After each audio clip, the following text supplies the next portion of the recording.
വോട്ടവകാശം 21 വയസ്സിൽ നിന്ന് 18 വയസ്സാക്കി കുറച്ചത് എത്രാം ഭരണഘടനാ ഭേദഗതിയിലൂടെയാണ്? 61-ാം ഭരണഘടനാ ഭേദഗതി. രാജീവ് ഗാന്ധി പ്രധാനമന്ത്രിയായിരുന്ന കാലത്താണ് വോട്ടവകാശപ്രായം 21-ൽ നിന്ന് 18 കുറച്ച ഭേദഗതി പാസായത്. മഹാത്മാഗാന്ധി ദേശീയ ഗ്രാമീണ തൊഴിലുറപ്പു പദ്ധതി ആവിഷ്കരിച്ച സമയത്തെ ഇന്ത്യൻ പ്രധാനമന്ത്രി ആരായിരുന്നു? ഡോക്ടർ മൻമോഹൻ സിംഗ്. 2005-ൽ പാസാക്കിയ നിയമപ്രകാരം 2006 ഫെബ്രുവരി 2-ന് ആന്ധ്രാപ്രദേശിലെ അനന്തപൂർ ജില്ലയിൽ ഡോക്ടർ മൻമോഹൻ സിംഗ് പദ്ധതി ഉദ്ഘാടനം ചെയ്തു.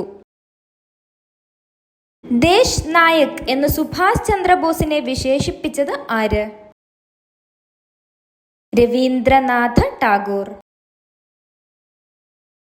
ഇന്ത്യയുടെ ഭരണഘടനാ ദിനമായി ആചരിക്കുന്നത് എന്നാണ്?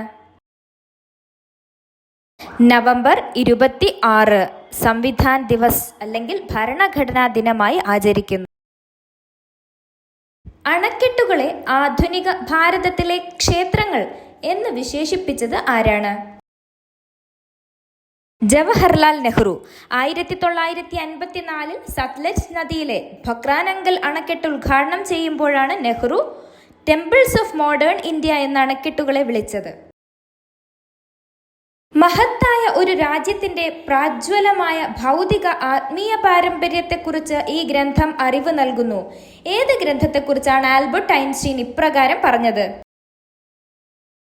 ഇന്ത്യയെ കണ്ടെത്തൽ.